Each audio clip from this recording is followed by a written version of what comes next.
All right, Shalom. First and foremost, I want to give all praises, honor, and glory to Yahweh, Bahasham, Yahushai, Bahasham, Rakha Kudash. Double honors to the elders and the apostles of Great Millstone, and peace and blessings to the elect. And in this video, as you can see in the title, is a response to the elder apostle Gabar'S video. I have it on the screen right now, entitled "Many Shall Be Offended. Here's Why." And it's a good video, definitely watch and be edified. And he speaks on the fact that you have Israelites that are not able to accept that you will have Israelites that are of the elect, that are scattered throughout the earth, that come looking like the other nations. And he was going into a couple of precepts. I didn't finish the whole video, but as I was watching it, a thought came to mind in dealing with the human body, right? The genetics, and so I looked into a few of those things, and I wanted to bring that out. Lord willing, just those of us that are spiritual can see it, but for the sake of edification, I'm going to bring it out anyway. So as I was doing my research, I'm familiar with the term phenotype and genotype. Okay. And these are the phenotype is mainly dealing with your outward appearance. Okay, which I have a couple of tabs on them. So Lord's will, we'll go through that and get some edification on that. But then I came across the maternal effect, okay, which that I didn't know about before. And so I looked into the maternal effect, and that's where I got the fullness of this title. And so that's what we're going to be dealing with, because in essence, when we give examples as to cases where you can have Israelite foreigners or Israelites that look like the other nations, we give an example of the maternal effect. Okay, but what actually is the maternal effect? Because we may say, well, you have an Israelite that maybe goes to China, right? And he deals, he lays with the Chinese women or the Moabite women, and he plants his seed in there, and then the baby comes out looking so-called Chinese. That is an example of the maternal effect. That's not something we just made up out of thin air because it sounds like it makes sense. That is an actual thing. Okay. So like I had mentioned before, I first want to start off with the term phenotype. Okay. And in the term phenotype, you have here from the online etymology dictionary, it says the sum total of the observable characteristics of an individual. So what are some things you can observe on an individual? When you look at somebody, you can see their outward appearance. You can see their hair color, their hair texture, their skin complexion, okay, their eye color. All right, certain features that are, that show when you look at them. And when you deal with, there's 18 nations on the planet Earth, and we are all different. Okay, we are all different in terms of our phenotypical appearance. You can tell a Moabite or an Ammonite, by looking at them, just like you can tell an Edomite by looking at them, or an Elamite by looking at them. The Lord made sure that our phenotypes were all different. Okay, so now all Elamites, right, so-called East Indians or like Persians, for the most part, if you see one of them, you know what the generic look of an East Indian or an Elamite is.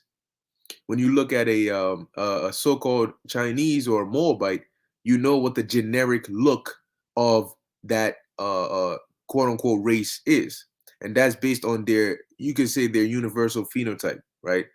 So for the most part, all Moabites look like this, and but they have distinct, distinct. Some might have a bigger nose, smaller eyes, different hair color, whatever. So that is the phenotype that is different across the 18 nations. But along with a difference in the phenotype, you also have a difference in the genotype. All right. So um, let me finish reading on phenotype, and then we're gonna look at the word genotype.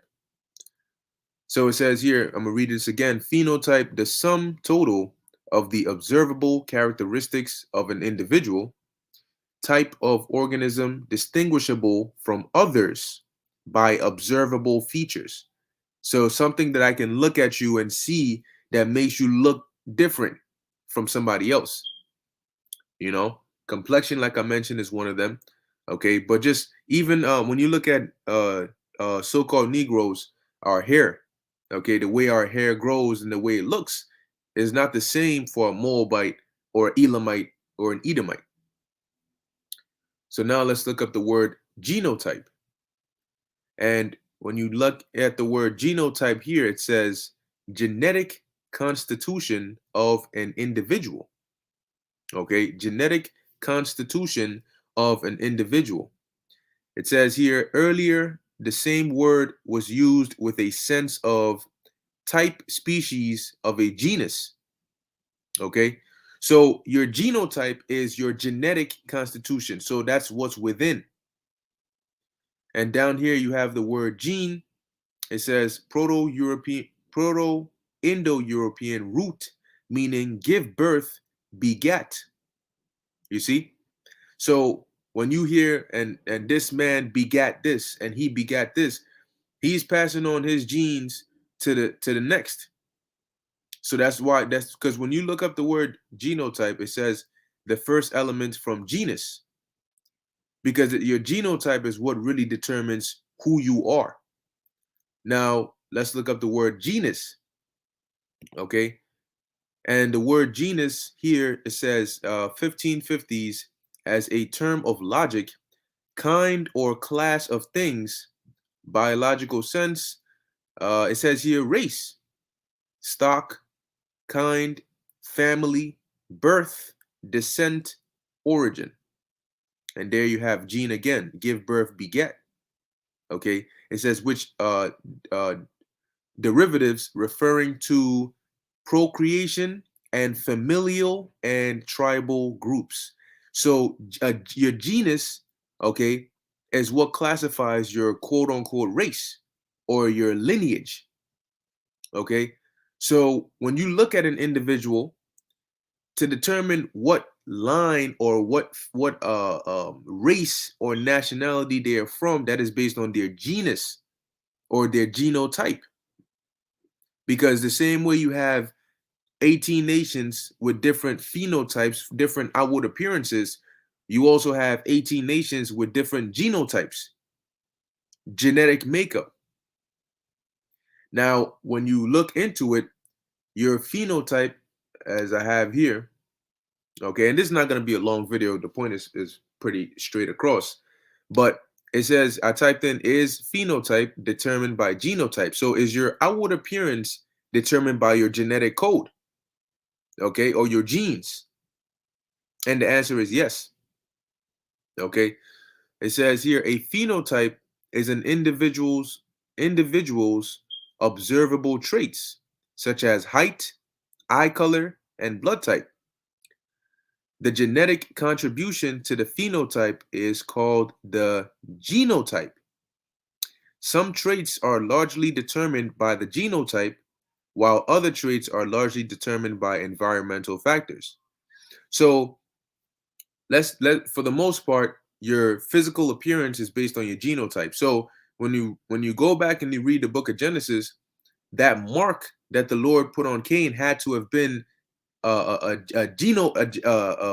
genetic, okay, a genetic, thing for his skin, to have, for them to have that leprosy, which if you can receive it, that's that spirit that Esau came in, okay, and them Edomites, they're leprous, okay, but that is their outward appearance, which is based on something that goes on from the inward, the genes, the genotype.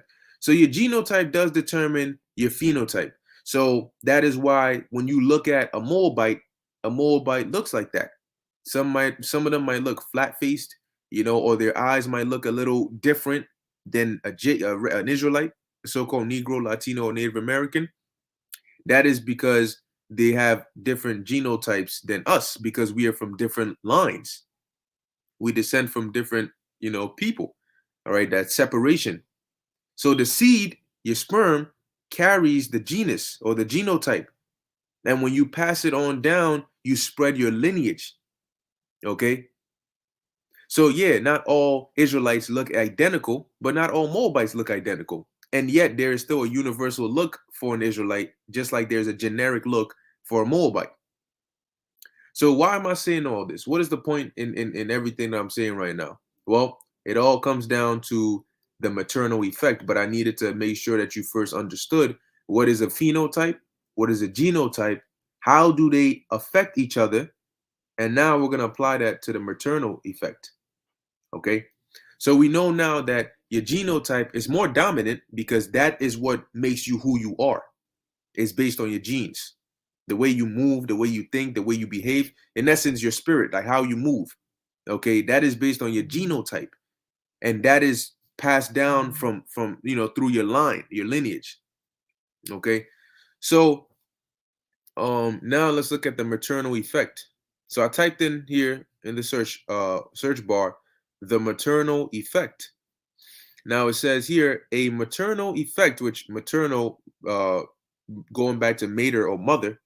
Okay, it says the maternal effect is a situation where the phenotype, which is your physical appearance, your outward appearance of an organism, a living thing, is determined not only by the environment it experiences and its genotype, meaning like we just literally read here, is phenotype determined by genotype? Yes. So every one of us, the way we look is based on our genetic code. But here, what it's saying is the maternal effect is a situation where the way you look is not determined solely by your genetic design or your genotype, but also it says by the environment and genotype of its mother. Now let's put environment to the side for now, okay? Because we're mainly dealing with, because they try to make it seem as though environment. Listen, you have different different people of different nations all mingled all throughout the planet, living in different locations. Okay. So if it was so heavily determined on your environment, then it doesn't matter whether you're an Edomite or a Moabite or an Ammonite. If you live in a certain location, you should all look the same because you're in the same environment. Okay. So we're gonna deal with the genotype, the phenotype. So what this paragraph here is saying is that the maternal effect is a situation where your outward appearance is not determined solely by your genetic code, like how normally it would, right? But another factor in which your outward appearance is determined by is your mother's genetic code, okay? Your mother's genotype, okay? So let's put that into an example, a real world example. You have an Israelite man, okay, who's looks, let's say, typical Israelite man. He looks brown skin, right? He moves like Jake. I mean, he's an Israelite, right? So that means that his genotype is that of an Israelite, and his phenotype is that of an Israelite, because his phenotype or his outward look is determined by his genes, his genetic design. You may say we have wider nose, bigger lips, more curly hair, right? Now, you may look at an Edomite woman, right? An Edomite woman who she has a different phenotype. She has a different outward appearance, which is based on her genotype, right? Her genes. Her genes determine why she has straight hair, why she has blonde hair, why she has blue eyes. That's a genetic thing, right? That's a genetic code that's determining her phenotype or her outward appearance. So an Israelite that has a different genotype and a different phenotype than an Edomite that has a different genotype and a different phenotype. When this Israelite man lays with this Edomite woman and he puts his seed into her, and then that seed goes inside and the zygote is formed, the egg is fertilized, then the baby comes out. In the mixing of that, the baby will remain or will take on the genotype of his father, meaning the baby will come out as an Israelite. Why? Because the father carries the seed, and within the seed is the genotype, the genus, right? Which determines what nation the child is going to be of. Whatever seed goes in there, that's what's going to come out. Okay, so we know that the child is going to be an Israelite. But let's say the child comes out looking like his mother. He comes out, though his father's dark skinned, his father's a Jake, his mother's an Edomite, but the child comes out looking like the mother who's an Edomite. Well, what happened there? What's going on? Why is the child looking like an Edomite? Does that automatically make the child an Edomite? No. Why?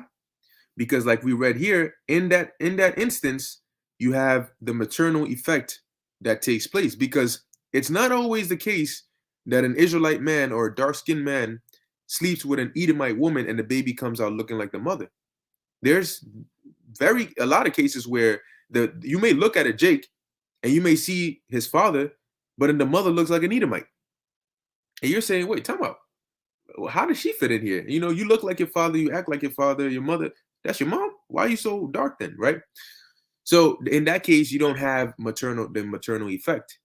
But in the case where you do have the maternal effect, okay, as we read, the baby is gonna come out the same line, the same nation, the same race as his father, but his phenotype, his outward appearance is gonna be determined by the genetics of his mother. So if his mother's genes makes it to where she has blonde hair and blue eyes or lighter skin, then in a situation of the maternal effect, those genes will determine the son's outward appearance. Okay? Meaning he is physically going to look like maybe blonde hair or blue eyes, or he is physically going to look very lighter skinned, or the way he talks, like his voice, okay, or his outward appearance. In the case of the maternal effect, the baby's outward appearance, their physical, their phenotype, will be determined by their mother's genetics. Okay?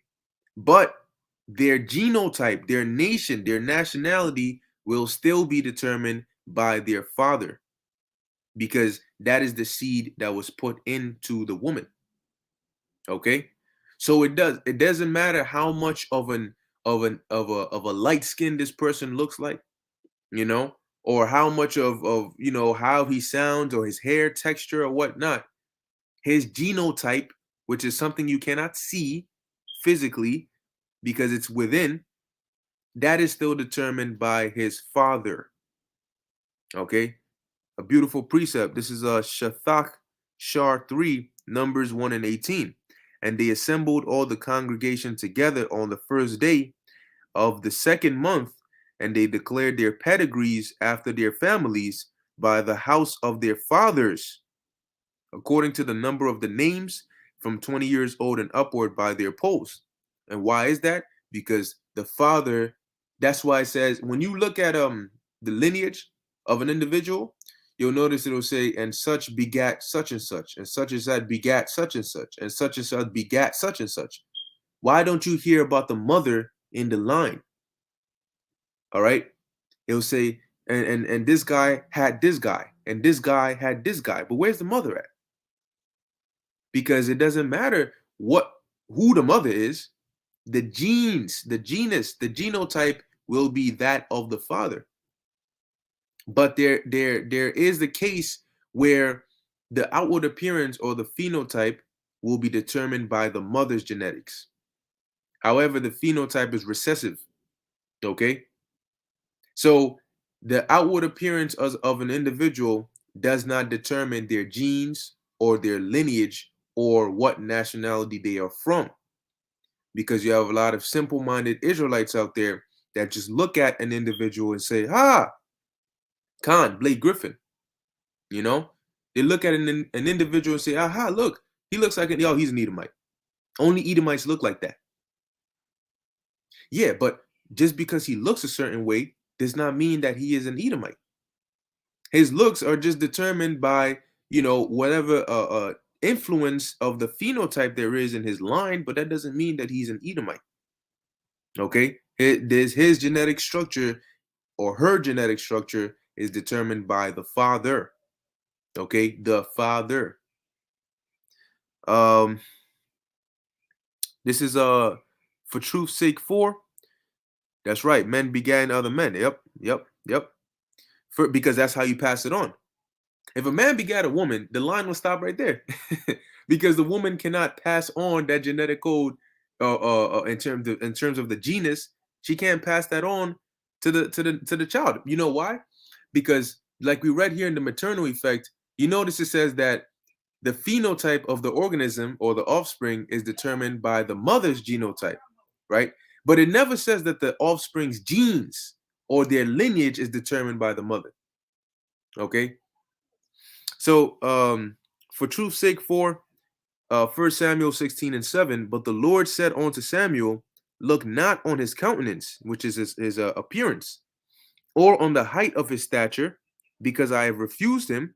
For the Lord seeth not man as Slakia, for the Lord seeth not as man seeth, for man looketh on the outward appearance, but the Lord looketh on the heart. Yeah, and that's a beautiful precept. Okay.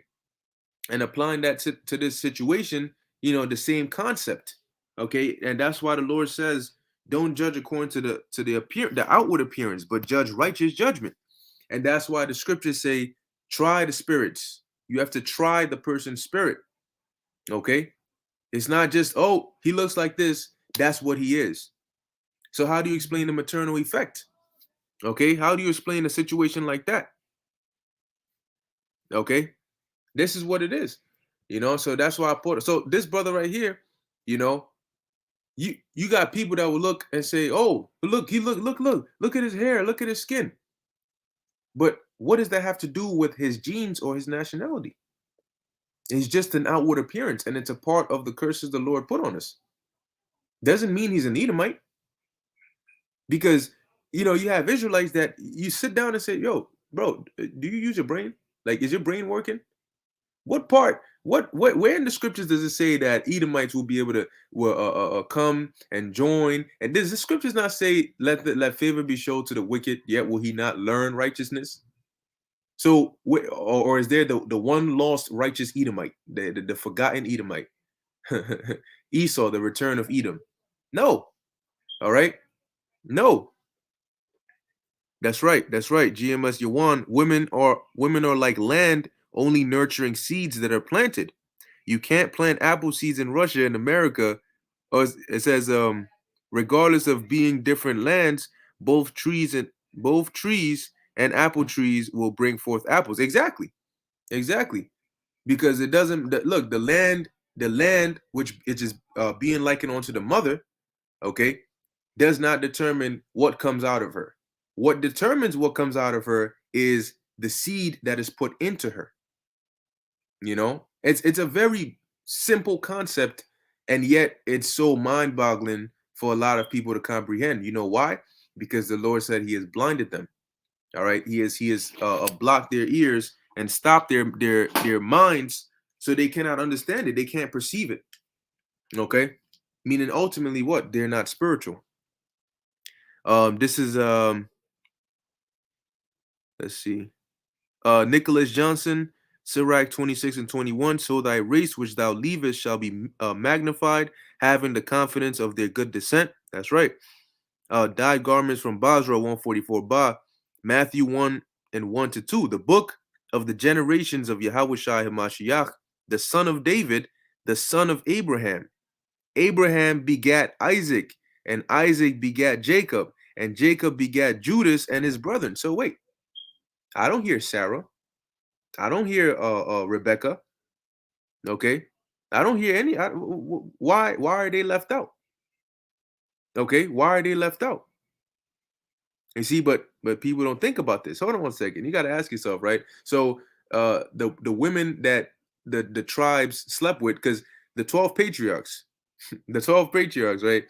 They are the ones who like if your line goes back to them, you are an Israelite. So what about their wives? Okay, were their wives Israelites? Because they were the ones, so here it is, Benjamin is gonna go lay with a Benjamite. But how is she a Benjamite if she's not from his line? If she didn't descend from Benjamin, But Jake, they can't comprehend it. It's too far above their mental pay grade.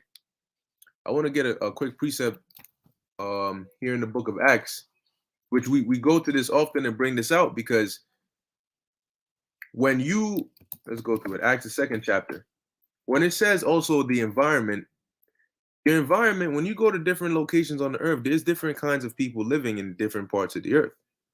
And so naturally, well, if you are a man that goes to maybe, I don't know, Elam land, right? You go to the land of Elam, and all you see are Elamite women, which they're not bad, right? All you see are Elamite women or Ishmaelite women, and no nigga woman, no none of that. What you gonna be celibate? No, you gonna pop. You're gonna see a nice one, you're gonna pick her out, you like that, you deal with that, you're gonna pop. And when you pop, you're gonna leave your seed in her. So based on where you're living, you start a family, you do what you do over there. Okay. You pop, you leave your seed, you got a child and so on and so forth. And then the line goes on from there. Okay. So generations down the line, you have Israelites that are mingled all up in there that look like the people of that land, but their genetic code or their genotype is different. Okay. That is the whole mystery of the Gentiles. Israelites with heathenistic phenotypes, but yet Israelite genotypes. And and the Lord commissioned the Apostle Paul as well as the others to go and to teach them.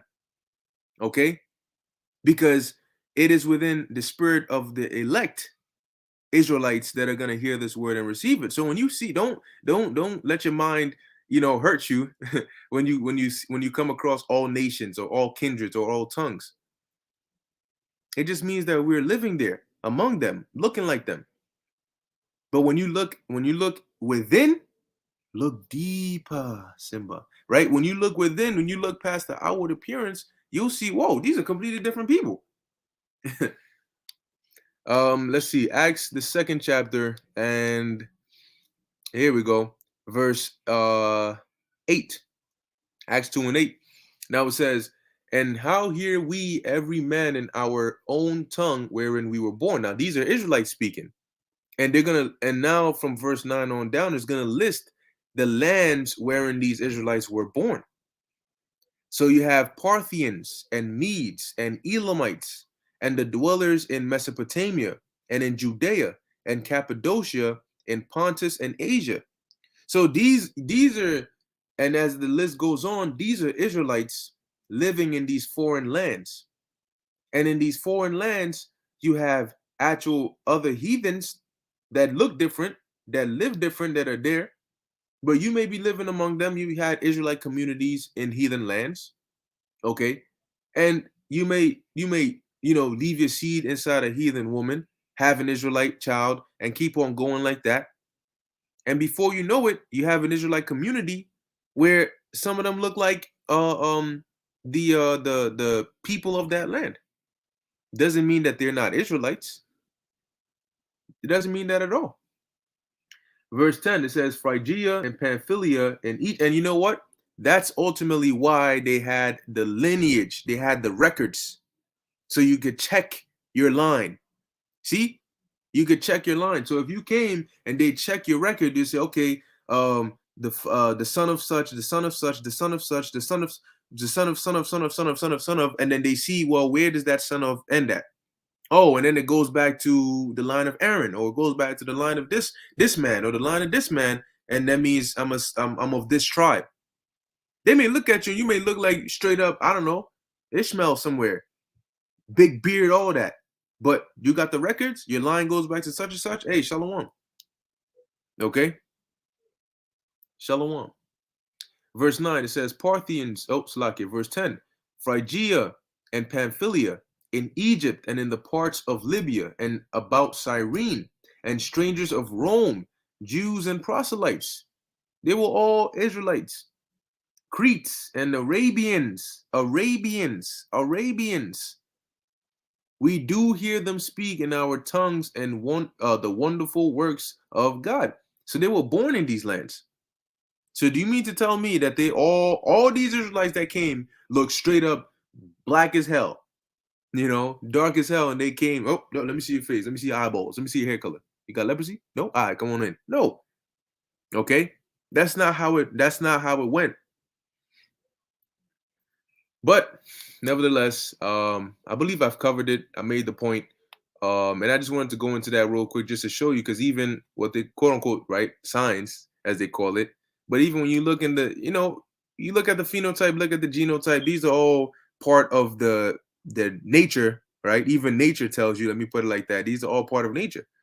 Okay. And it shows you that just because you look a certain way does not mean that you are particularly of that nation. Okay. So with that, I'm going to end it here. Lord willing, that was edifying to the elect. In closing, I want to give all praises, honor, and glory to Yahweh, Bahasham, Yahushai, Bahasham, Rakah Kudash. And until next time, Shalom.